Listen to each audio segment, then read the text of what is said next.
નમસ્કાર મિત્રો, અત્યારે સૌથી પહેલા વાત કરવામાં આવે તો મોદીજી ઘોડા ઉપર બેસતા જ અચાનક ઘોડો ભડક્યો અને થયું આવું.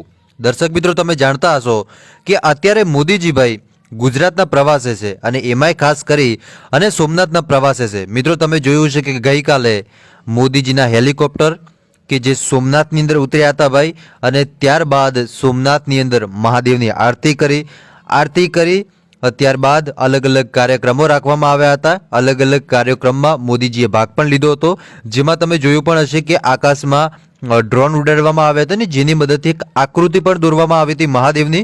એટલું જ નહીં, મહાદેવની આકૃતિ દોરી, એની સાથે સાથે ત્રિશૂળ, ઓમ નમઃ શિવાય, અને એની સાથે સાથે કઈ રીતે આ મહાદેવનું જે સ્થાપના થઈ એનું પણ આખું એક અલગ જ જાતનું ડ્રોનથી સુંદર મજાનું આયોજન કરવામાં આવ્યું હતું. ને આ આયોજન પણ મોદીજીએ નિહાળ્યું હતું. પણ આ બધાની વચ્ચે આજે મોદીજી ઘોડા ઉપર બેસ્યા અને મિત્રો તમે જોઈ શકો છો કે લગભગ ઘણા બધા તમને ઘોડા દેખાતા હશે ને એમની પાછળ મોદીજીની કે જે એક કાર આવે એ કાર પણ એમની પાછળ આવે છે ને એમની આગળ તમે જુઓ કે એક શોભાયાત્રાનું આયોજન કરવામાં આવ્યું છે ભાઈ. અને આ શોભાયાત્રાના આયોજનમાં મોદીની પાછળ તમે જુઓ કે બીજા ઘણા બધા ઘોડાઓ અને મોદીજીની આગળ પણ ઘણા બધા ઘોડાઓ તમને દેખાતા હશે.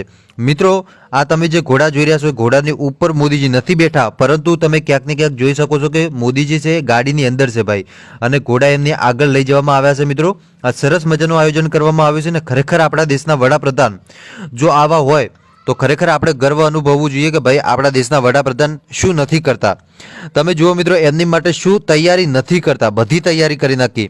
ઘોડાઓની તૈયારી, કાલે કરોડો રૂપિયાના ખર્ચે એ ડ્રોન આકાશમાં ઉડાડ્યા, આકૃતિઓ દોરી, ત્યારબાદ અલગ કાર્યક્રમો રાખવામાં આવે ને આજે મિત્રો જુઓ ઘોડાનું આયોજન રાખવામાં આવ્યું ને ઘોડા ઉપર પણ આ મોદીજી જુઓ એમને આગળ ને પાછળ તમને ઘોડા દેખાતા હશે. તો બસ આજ માટે આપણે આટલું જ રાખીએ. મળીશું આપણે નવા વિડીયોમાં નવા ટોપિક સાથે. ત્યાં સુધી બધાને જય માતાજી, જય દ્વારકાધીશ. આગળ પણ આવને સપોર્ટ કરતા રહેજો. ધન્યવાદ.